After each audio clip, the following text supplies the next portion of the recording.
Monday, May 15th, 2023. Madison Hill woke up in her studio apartment on the outskirts of San Rafael to the sound of rain drumming on the roof of the old two-story house she rented with 3 other students. At 22, Madison had been freelancing in web design for 2 years while completing her bachelor's degree in marketing at Dominican University of California. Her morning routine was simple and predictable. Coffee from an old coffee maker she bought at a thrift store, a quick check of her email and social media, then turning on her laptop to check her projects. Today, she had 3 active orders: redesigning a website for a local hair salon, creating a landing page for a startup selling organic cosmetics, and updating an online vintage clothing store. Madison enjoyed her work. It allowed her to be creative, work from home, and, importantly for a student, fit around her class schedule. Her income was unstable, but it was enough to cover her $800 monthly rent, food, and tuition. Sometimes, in particularly good months, she could even save a little money or treat herself to something special. That Monday, she worked on the hair salon's website until lunchtime, then drove to the university for 2 classes. Her consumer behavior professor was talking about the psychology of shopping in a digital environment, a topic that directly related to her work. Madison took diligent notes, knowing that this knowledge would help her create websites that would actually convert visitors into customers.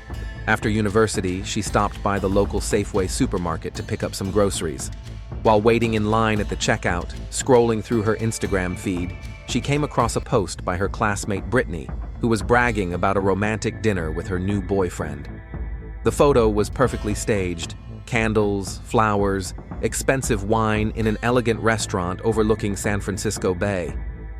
"When you know he's the one," read the caption. Madison felt the familiar pang of loneliness. Her last serious relationship had ended almost a year ago when her boyfriend David transferred to a university in Portland. Since then, she had made several attempts to meet someone through mutual friends and classmates, but nothing serious had come of it. Guys her age seemed either too immature or only interested in casual relationships. In the evening, after finishing work on the landing page and doing her international marketing homework, Madison found herself scrolling through social media again. Everywhere she looked, there were happy couples, friends from school who had already announced their engagements, classmates posting photos from romantic trips, freelance colleagues bragging about family weekends. It was at that moment that she decided to give the dating app another try. Hinge had been installed on her phone for several months, but she had only used it sporadically, quickly becoming disillusioned with the repetitive profiles and boring conversations. But that evening, something prompted her to open the app again. After scrolling through a few standard profiles, college students with party photos, guys in gyms with bare chests, office workers with identical photos at the Golden Gate, she stumbled upon a profile that made her stop. Ryan Clark, 28. The first photo showed an attractive man with dark hair and a confident smile, dressed in a high-quality dark blue shirt. He was standing next to an expensive SUV against the backdrop of a picturesque landscape somewhere in the mountains of Marin County. The other photos showed him in different situations: on a yacht with friends, at a desk in a modern office, in a restaurant with a glass of wine, on a ski slope. What really caught Madison's attention was not Ryan's appearance, although he was definitely handsome, but the way he presented himself. Unlike most men his age on the app, he looked mature, successful, established. In the About Me section, he wrote, "Owner of a construction company, I enjoy yachting and downhill skiing. Looking for an intelligent and interesting woman for a serious relationship. I value sincerity, a sense of humor, and ambition." His answers to the app's questions also stood out from the rest. When asked, "My ideal first date," he replied, "Breakfast in a cozy cafe, a walk along the embankment, discussing books, plans, dreams, simple pleasures with the right person." When asked what he was looking for in a relationship, he replied, "A partner, not just a companion, someone with whom I can build a future." Madison studied his profile for a long time. Something about him seemed too good to be true. A successful businessman who was genuinely looking for a serious relationship. That was rare these days, especially on dating apps. But his photos didn't look fake. They were taken in recognizable places around the San Francisco Bay Area, and they all seemed natural, not staged. After half an hour of hesitation, she decided to like his profile. To her surprise, the mutual like notification came almost instantly. A few minutes later, Ryan sent the first message. "Hi, Madison. Your web design work looks impressive. I'm thinking about redesigning my company's website. It would be great to talk to you about that and more. How are you?" The message was simple, but there was something about it that set it apart from the usual, "Hey, gorgeous," or "How's it going?" that typically started conversations on the app. Ryan had clearly read her profile carefully, noticed her profession, and even suggested a potential collaboration. Madison replied, "Hi. Thanks for the compliment. Construction is an interesting field for web design. Tell me more about your business. I'm always open to discussing new projects." The conversation flowed easily and naturally. Ryan explained that he had inherited the company from his father 3 years ago after he died of a heart attack. The company was called Clark Construction and specialized in home repair and restoration in the Marin and Sonoma County areas. He admitted that it was difficult at first to suddenly become the owner of a business with 12 employees at the age of 25, but he managed and even expanded the company. "I'm sorry to hear about your father," Madison wrote. "That must have been incredibly difficult at such a young age." "Thank you. Yes, it wasn't easy. But he taught me everything he knew about construction and how to do business honestly. I try to follow his principles." Their correspondence continued late into the night. Ryan asked about her work, her studies, her plans for the future. He seemed genuinely interested in what she had to say, asked thoughtful questions, and shared his own experiences. When Madison told him about her dream of one day opening her own design studio, he wrote, "That sounds like a great goal. With your talent and ambition, I'm sure you'll succeed." On Tuesday, their correspondence resumed in the morning. Ryan sent a photo of his breakfast, an avocado omelet at a cute cafe, with the caption, "Remember you mentioned yesterday that you like to eat breakfast at cafes? I thought you might like this place, Flower Craft in Larkspur." Madison smiled. Most guys on dating apps limited themselves to one-word answers or attempts to steer the conversation in a more intimate direction. Ryan, on the other hand, remembered the details of their conversations and shared bits and pieces of his day. Over the course of a week, their communication became daily and increasingly intimate. Ryan talked about the challenges of running a business, how difficult it was to find reliable workers, and the projects he was proud of. Madison shared her creative challenges in design, funny stories about clients, and the stress of balancing work and school. "I admire how you manage to do everything," he wrote on Wednesday. "Work, school, and you still find time to talk to me. You are an exceptional woman, Madison." By the end of the week, Madison realized she was thinking about Ryan constantly. She checked her phone every few minutes, hoping for a new message, and felt disappointed if the reply was delayed. Her friend Jamie, with whom she was studying French, noticed her distraction in class on Friday. "You're not yourself today," Jamie whispered as the teacher explained the subjunctive mood. "What's going on?" "I met a guy on the app," Madison replied quietly.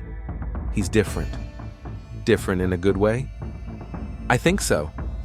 He's mature, serious, has his own business, and he really listens when I talk." On Friday evening, after a week of constant communication, Ryan wrote, "Madison, I know we haven't met in person yet, but I feel like there's a real connection between us. Maybe it's time to meet? I'd love to take you out to dinner on Saturday." Madison stared at the message for a few minutes, feeling her heart race. Part of her was excited. Finally, someone who seemed serious and interesting. But another part was nervous. What if he wasn't what he seemed in his messages? What if they didn't have chemistry in real life? "I'd love to," she finally wrote. "Where would you like to meet?" "There's a great place in Sausalito called Poggio. It has a view of the bay and wonderful Italian food. If that works for you, I can pick you up around 7? Madison agreed and gave him her address. After sending the message, she sat for a long time staring at her phone screen, realizing she had taken an important step. For the first time in many months, she was genuinely interested in meeting a man. She spent the rest of the evening choosing what to wear and telling Jamie about the upcoming date on the phone. "Just be careful," Jamie said.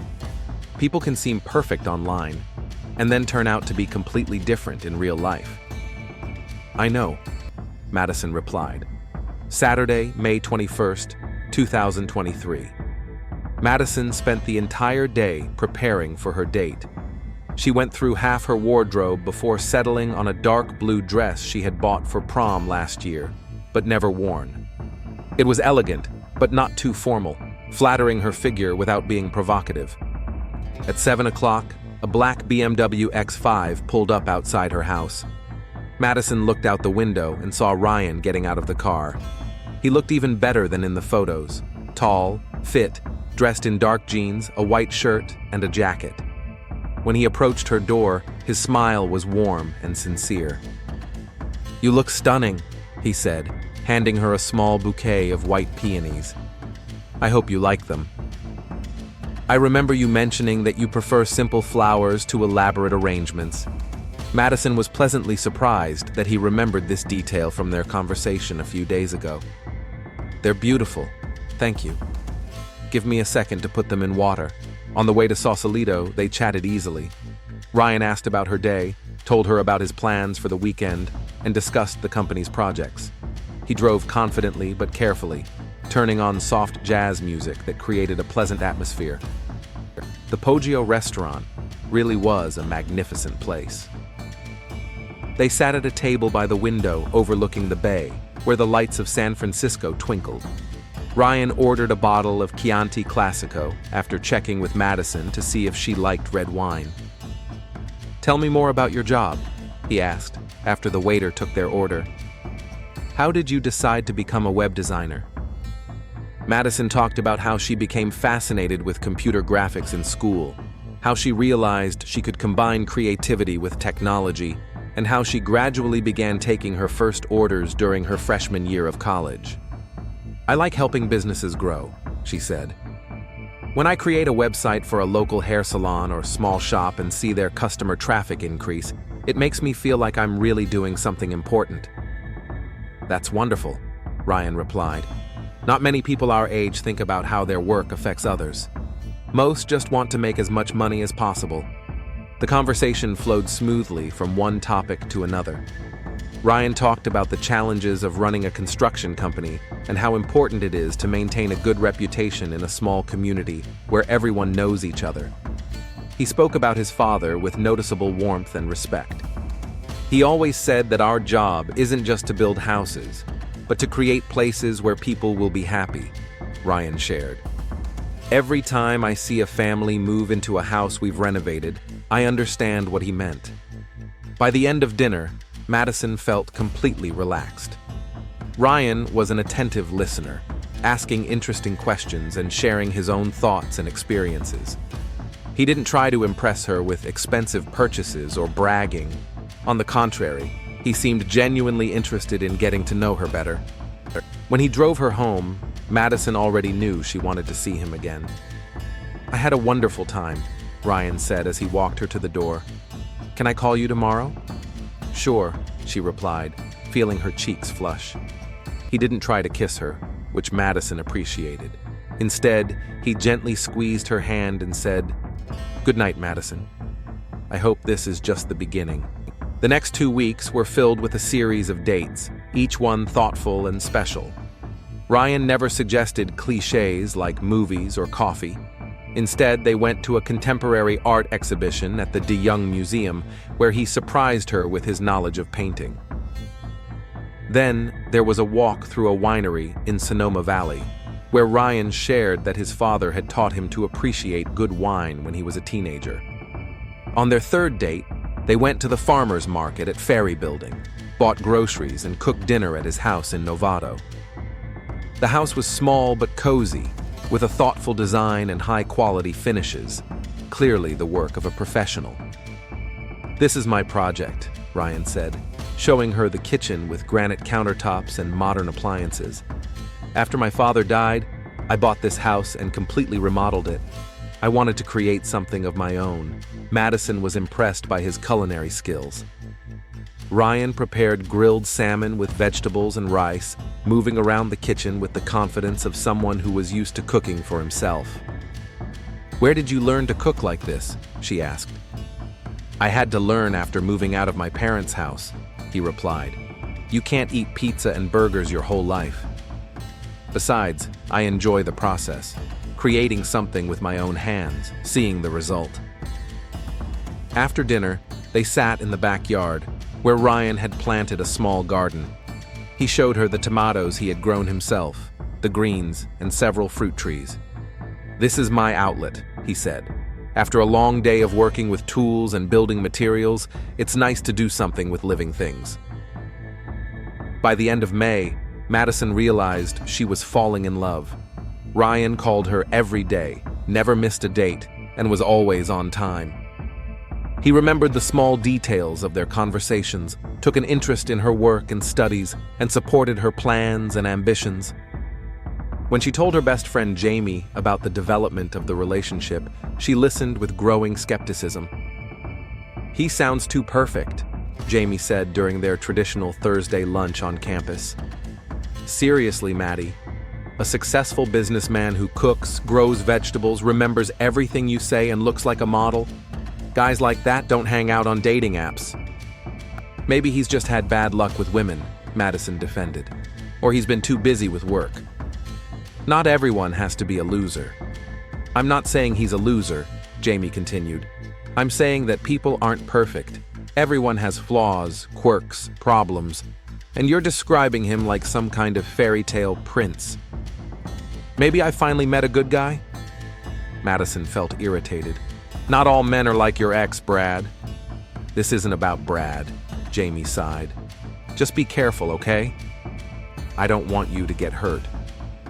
The next day, Ryan called Madison with an offer that made her heart race. "I have a friend who works at the San Rafael Yacht Club," he said. "He's throwing a small party on his yacht this weekend. A few couples, good wine, live music. I'd like to invite you. It'll be romantic." Madison had never been on a yacht before. The idea seemed incredibly luxurious and grown up to her. "That sounds wonderful," she said. "What should I wear to a party like that?" "Something dressy but comfortable for a yacht. I think anything you wear will be fine. You always look beautiful." After the conversation, Madison immediately called Jamie to share the news. "A yacht party?" Jamie asked. "Maddie, are you serious? You've been dating him for less than a month." "But we've been talking every day for over a month," Madison replied. "I feel like I know him very well." "Do you? What do you know about his friends, his past relationships, his family, other than his deceased father?" Madison thought about it. It was true that Ryan rarely talked about other people in his life. He mentioned his coworkers, but never in detail. He talked about his clients, but in general terms. When she asked about his friends, he replied that most of his old friends had moved away after college, and his new acquaintances were limited to business contacts.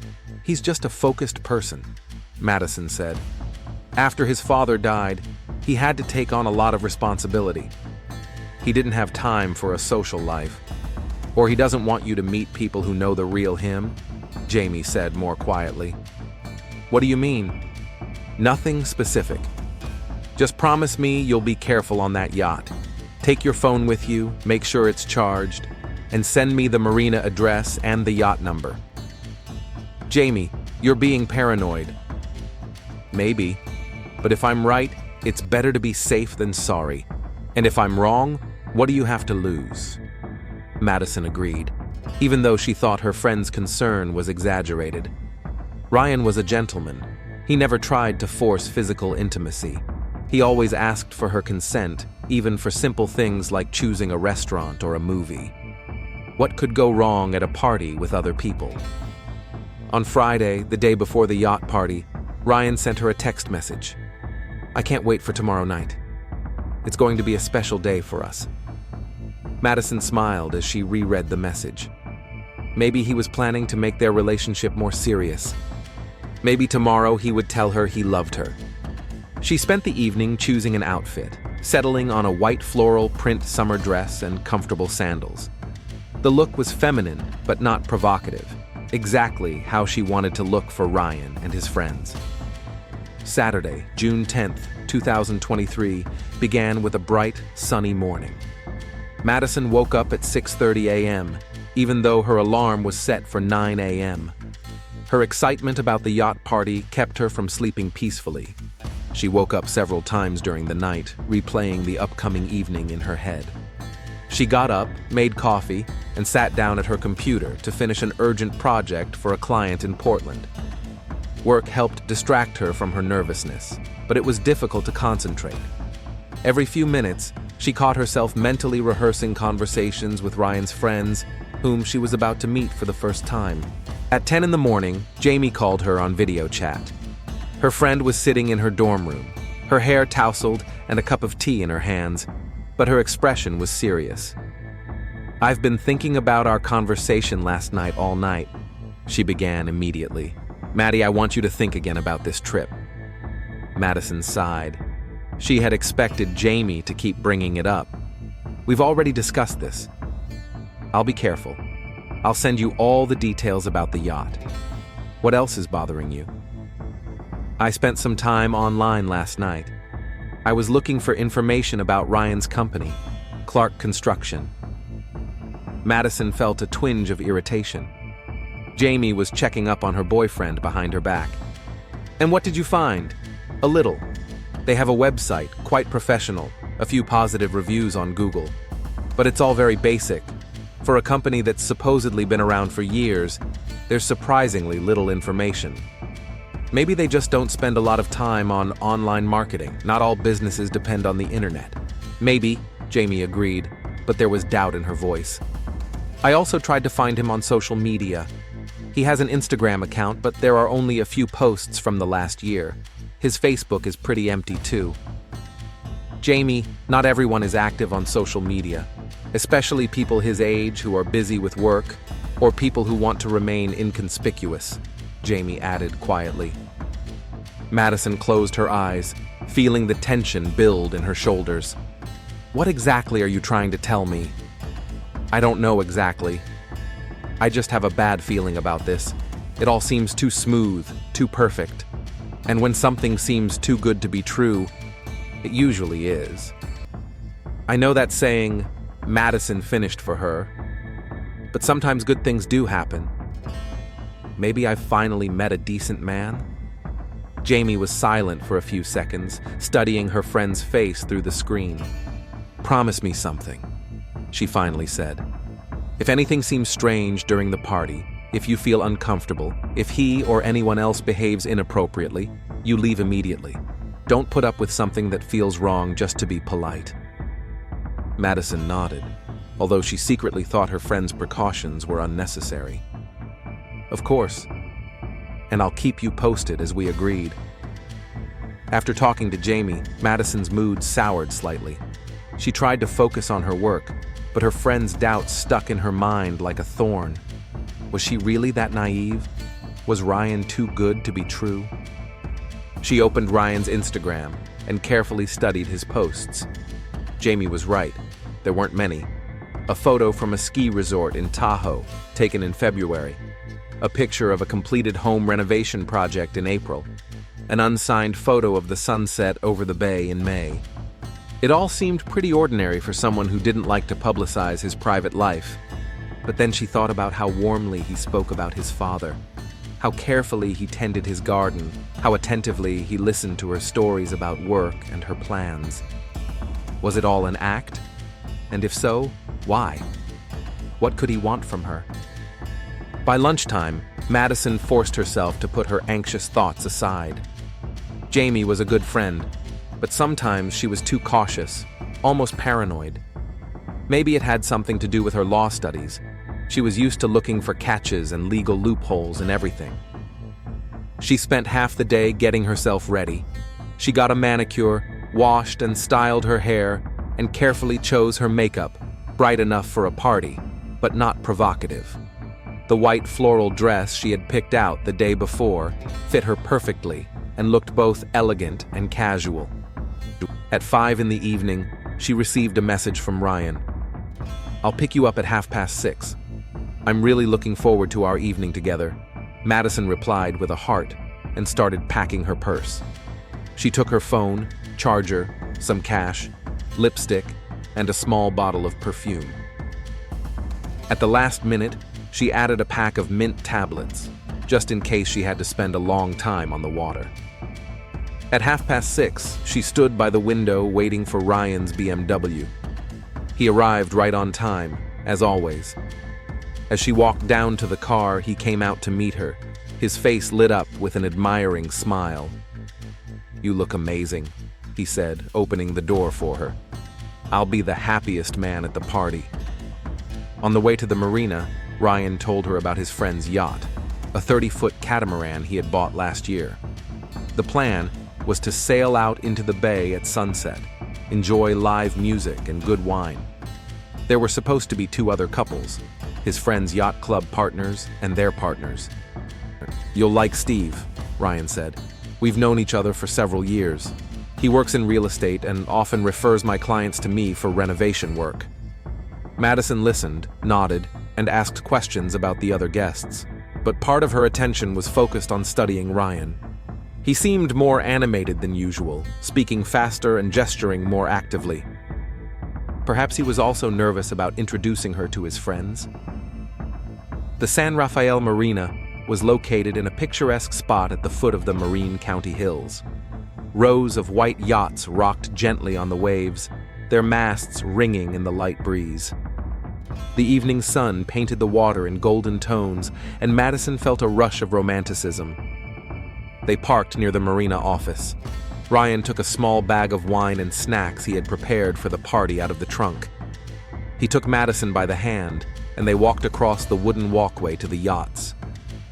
"Over there, at the end of the dock," Ryan pointed to a white catamaran with dark blue stripes. "Beautiful, isn't she?" Madison agreed, even though she didn't know much about yachts. The vessel looked impressive and expensive, with a spacious deck and a modern wheelhouse. As they approached the yacht, Madison expected to see other guests, hear music or laughter. But the deck was quiet and no one was in sight. "Looks like we're the first ones here," Ryan said, helping her aboard. "Steve must be down below getting everything ready for our arrival." The yacht was even more luxurious inside than it was outside.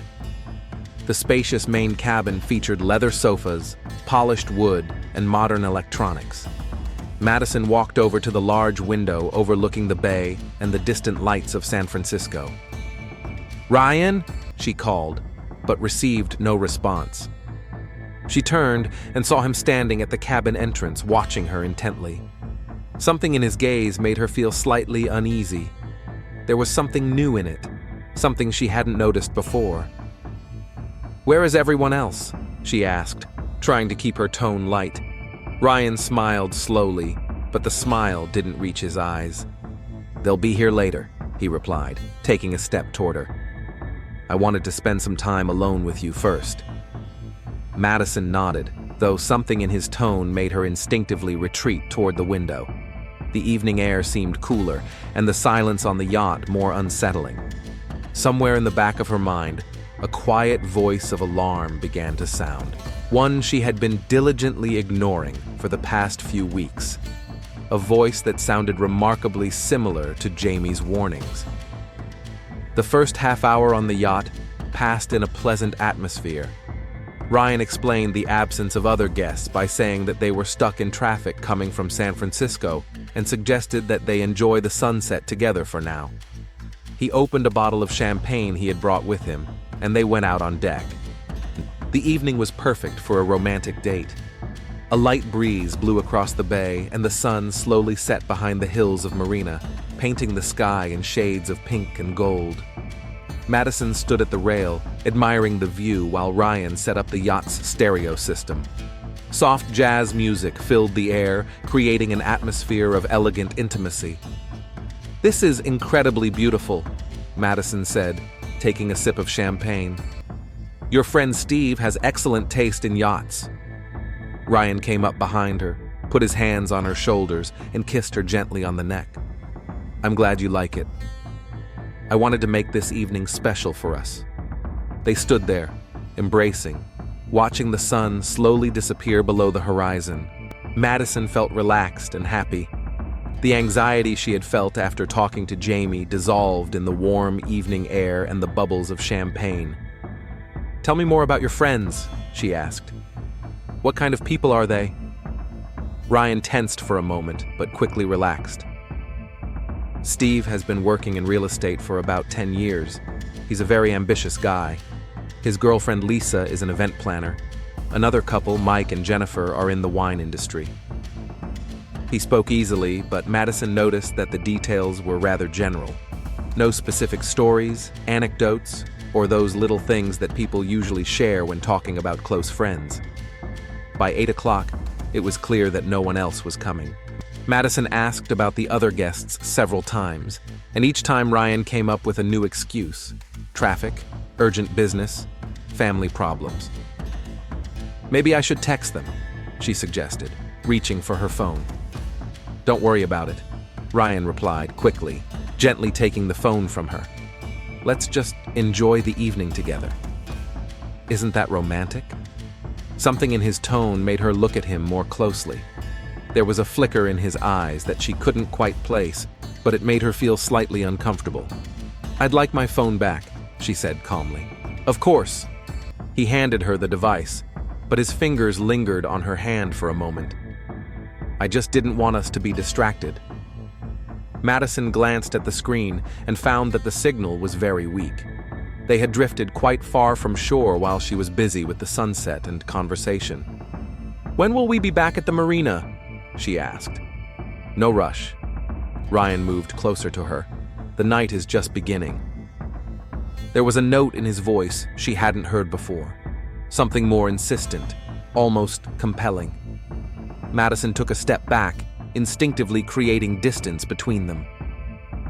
I think it's time to go back, she said, trying to keep her tone friendly. I have an early meeting with a client tomorrow. Ryan didn't move. He stood between her and the entrance to the wheelhouse, where the yacht's controls were located. Madison. His voice softened, but there was steel in it. We've been working toward this for so long. Don't you feel the connection between us? I do, but then why are you resisting? He took a step forward. I've done everything for you. Perfect dates, gifts, attention. Don't I deserve a little gratitude? Madison felt her heart begin to beat faster. Something in his words, in the way he looked at her, triggered all her self-preservation instincts. Ryan, I think there's a misunderstanding between us. Maybe we should. Misunderstanding? His laugh was short and unpleasant. I thought you were smarter than that. For a month, I played the role of the perfect boyfriend. Flowers, restaurants, thoughtful conversations. Do you think I enjoyed that? The mask of the caring and charming man began to slip. Something cold and predatory appeared in his eyes. I want to leave, Madison said firmly. Right now. I'm afraid that's not possible, Ryan replied, blocking her way to the wheelhouse. We're quite far from shore, and no one knows where you are. Jamie knows. I told her where I'd be. Jamie knows you went to a party on a yacht, but she doesn't know which yacht or with whom Madison tried to get around him, but Ryan grabbed her wrist. Let me go, she tried to break free. Not after all the effort I put into it. His grip tightened. Do you know how hard it is to find the right girl? Trusting, naive, without strong family ties? You were perfect. Perfect for what? Panic began to rise in her throat. For what I had planned from the beginning. Madison tried to scream, but the sound was drowned out by music blaring at full volume. Ryan had clearly prepared in advance. The next events unfolded with terrifying speed. Ryan pushed her into the cabin, where the dim lighting and closed windows created a feeling of entrapment. Madison tried to resist, to scream, but she was physically much weaker. Please, she begged. Ryan, this isn't you. You're a good person. I know. You don't know anything about me, he hissed. Absolutely nothing. Sunday, June 11th, 6:30 a.m. Thomas Wayne, 52, captain and caretaker of the San Rafael Marina, was making his traditional morning rounds of the docks. A Navy veteran with 30 years of service, he had a habit of starting his day early, checking the condition of the mooring lines and inspecting the yachts for damage or safety issues. A white catamaran at the end of Pier B immediately caught his attention. The vessel belonged to a regular marina customer, but it was not usually seen in the water on weekdays. As he approached, Thomas noticed empty bottles and food scraps scattered on the deck. Another party, he muttered. Young people often rented yachts for entertainment and then left a mess behind. Climbing aboard to check if everything was in order, Thomas immediately sensed that something was wrong. It was too quiet. Usually, after parties on yachts, there were sleeping guests, or at least signs of recent human presence. He looked into the main cabin and froze. On the floor, in an unnatural position, lay the body of a young woman in a white dress. Even from a distance, it was clear that she was dead. Thomas, who had seen death during his military service, knew immediately that this was no accident. His hands trembled slightly as he dialed 911. 911, what's your emergency? Officer Wayne, retired Navy captain, calling from the San Rafael Marina. We have a body. A young woman. Definitely a homicide. Need police and coroner. Sir, do not approach the body and do not allow anyone to come aboard. Patrol will be there in 10 minutes. Thomas climbed down from the yacht and stood on the dock, blocking access to the curious. There were few people at the marina on a Sunday morning, but those who were there had already begun to gather, drawn by the police sirens. The first to arrive was a patrol car with 2 officers. This was followed by a detective car and a coroner's van. By 8 o'clock, the entire Pier B was cordoned off with yellow tape. Detective Sarah Thompson arrived at the crime scene at 8:15. At 35, she had 12 years of experience in the police force and 5 years in the homicide division. A divorced single mother, she was known for her methodical approach and tenacity in solving cases. Climbing aboard the yacht in protective gear, Sarah carefully examined the crime scene. The victim was a young woman, about 20 years old, blonde, wearing an expensive white summer dress. The signs of violence were obvious and brutal. What do we know about the yacht? She asked Patrol Officer Martinez. It's registered to Stephen Coleman, a local real estate agent. We've already contacted him. He says he didn't take the yacht out last night and has no idea how it got here. Someone took it without permission? It looks that way. Coleman is checking to see if any of his acquaintances have keys or access. Sarah nodded, making notes in her notebook. Every detail could be important. What about the witness who found the body? Thomas Wayne, the marina caretaker, a retired military man, very reliable. He's already given a preliminary statement. Sarah got off the yacht and walked over to Thomas, who was standing near a police car with a cup of coffee in his hands. Despite his military bearing, he looked shaken. Mr. Wayne, I'm Detective Thompson. Can you tell me what happened this morning? Thomas described his morning rounds, the discovery of the yacht and the body, clearly and in detail. His testimony was precise and organized, qualities Sarah valued in witnesses. Did you notice anything unusual last night? Sounds, lights, people in the area? I left for home around 6. The marina is usually pretty quiet on weekends. Most yacht owners come for the day and leave for home in the evening. And this particular yacht? Did you see it come back? No, it wasn't here when I left. It must have arrived sometime during the night. Sarah wrote down the information. The time frame was beginning to clear up. The victim had been killed sometime between 6 in the evening and 6 in the morning. Coroner David Chen approached the detective, removing his rubber gloves. Preliminary findings indicate death occurred between midnight and 3 a.m. The cause of death is suffocation, but there are also signs of sexual assault. The full report will be ready in a few days." Sarah nodded, feeling the familiar mixture of anger and determination that always came over her when working on cases like this. "Any personal belongings? A purse, a phone?" A small purse was found in the cabin. A driver's license in the name of Madison Hill, 22, address in San Rafael. The phone was there too, but the screen was smashed. "Okay, let's start by notifying the family and gathering information about the victim. Then we'll need to talk to the yacht owner and find out who had access to it." While the forensic team continued their work at the crime scene, Sarah was already planning the next steps in the investigation. They had the victim's identity, the approximate time of death, and the location of the crime. Now they needed to find the killer. She didn't know that the search would lead her to a man who had been meticulously planning this crime for a month. Monday, June 12th, 9 a.m. Detective Sarah Thompson sat in her office at the San Rafael Police Department, studying the Madison Hill case file. In front of her lay crime scene photos, the coroner's preliminary report, and a few of the victim's personal belongings. The first step was to notify the family. Madison's parents lived in Santa Rosa, and Sarah had personally driven out to see them last night to deliver the terrible news. The meeting had been painful. Madison's mother, Linda Hill, had fainted, and her father, Robert, had initially refused to believe their daughter was dead. "She was so careful," Robert repeated through his tears. "She never went to dangerous places or associated with questionable people." That's why Sarah knew this wasn't a random crime. Madison wasn't the victim of a robbery or a random attack. Someone had lured her onto that yacht for a specific purpose. Now, she needed to talk to the victim's friends. She got the contacts of several people from Madison's phone, but the most frequent contact was Jamie Rowe, her best friend, who called and texted Madison almost every day. At 10 in the morning, Jamie came to the station. The girl looked devastated, her eyes red from crying, her hands shaking, the confused look of someone who couldn't believe what had happened.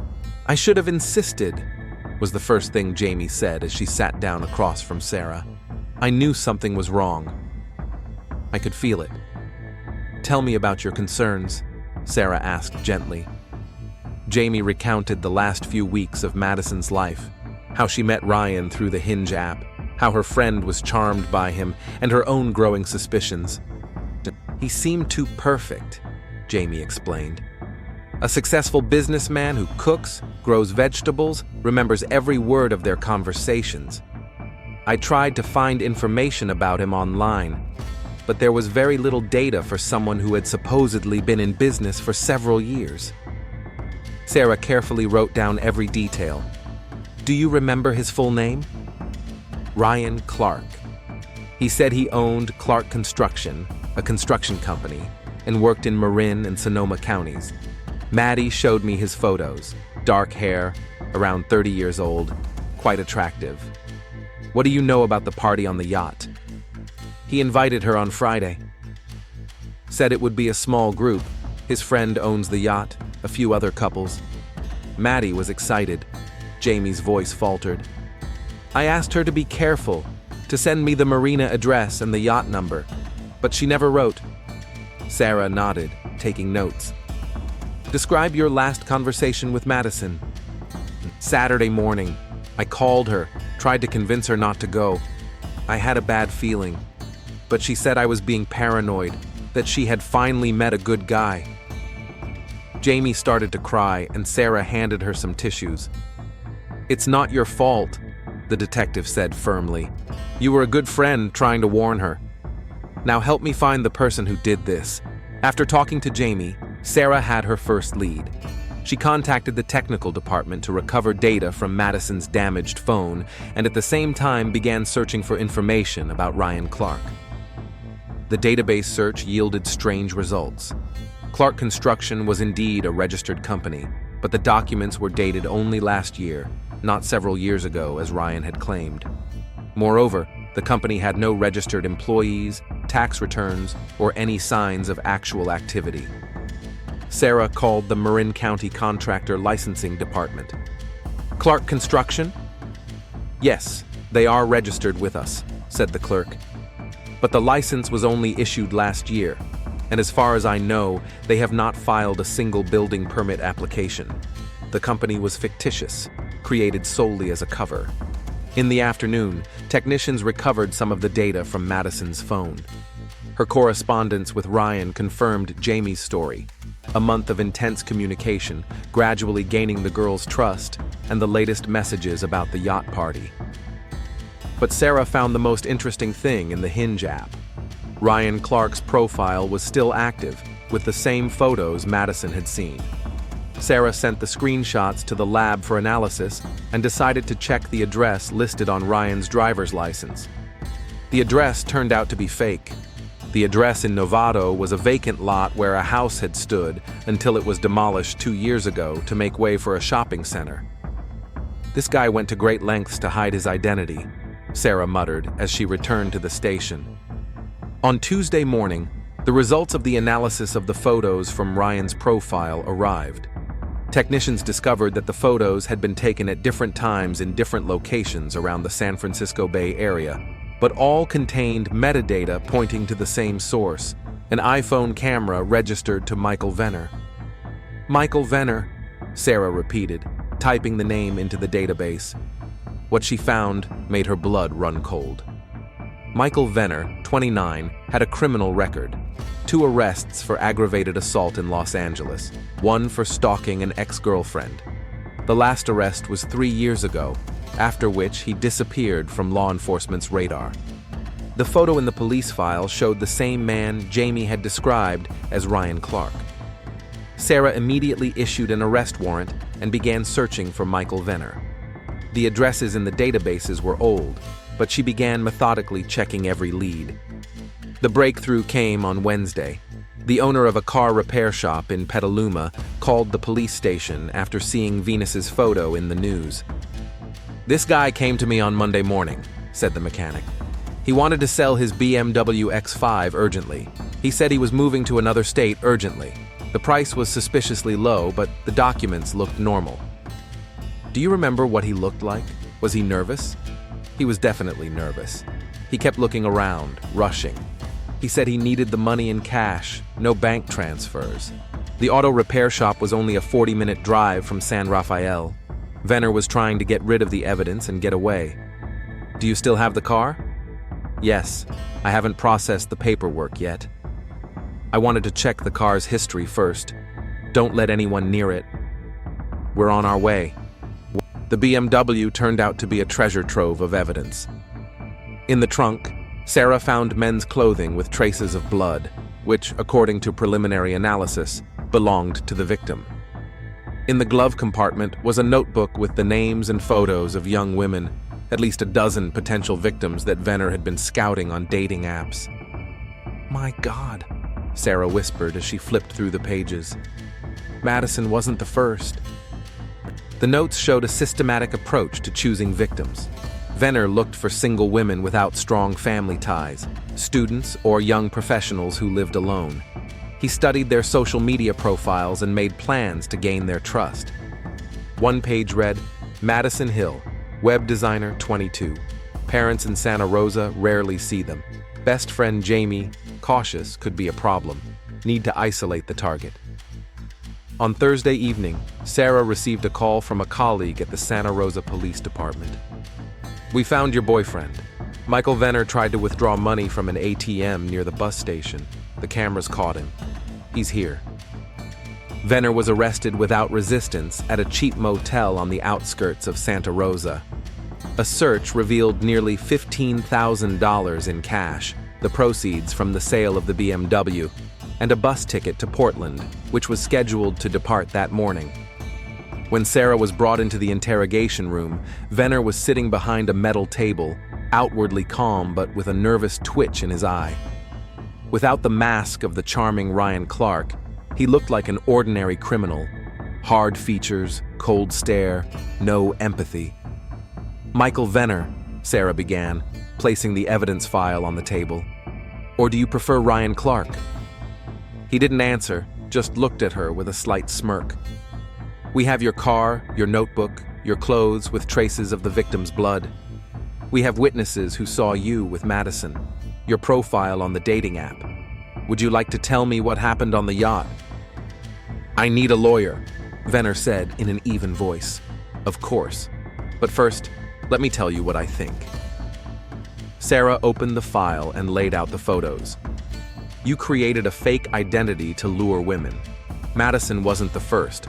There are other girls' names in your notebook. You systematically sought out victims, studied them, gained their trust." Venner remained silent, but his jaw tightened. "What I don't understand is why. What did you get out of it?" Venner leaned forward, a sparkle appearing in his eyes. "You wouldn't understand," he said quietly. "You'll never understand what it means to have complete power over someone.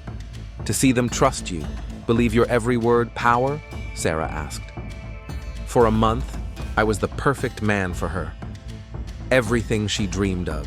I controlled her every move, every emotion. She thought she was in love, but in reality, she was just dancing to my tune." Sarah felt disgust, but she continued to listen.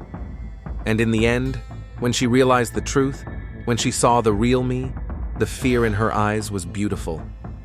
"You killed her for that? For the feeling of power?" Venus shrugged. "She served her purpose. Like the rest." "The rest?" But Veneer leaned back in his chair and said no more, despite Sarah's attempts to continue the interrogation. On Friday morning, Michael Veneer was formally charged with the first-degree murder of Madison Hill. Additional charges of kidnapping, sexual assault, and fraud followed later. Sarah sat in her office, finishing the case report. Justice had been served. The killer was behind bars and could no longer harm anyone. But she knew that was little comfort to Madison's family and friends. Venera's notebook contained the names of 13 other women.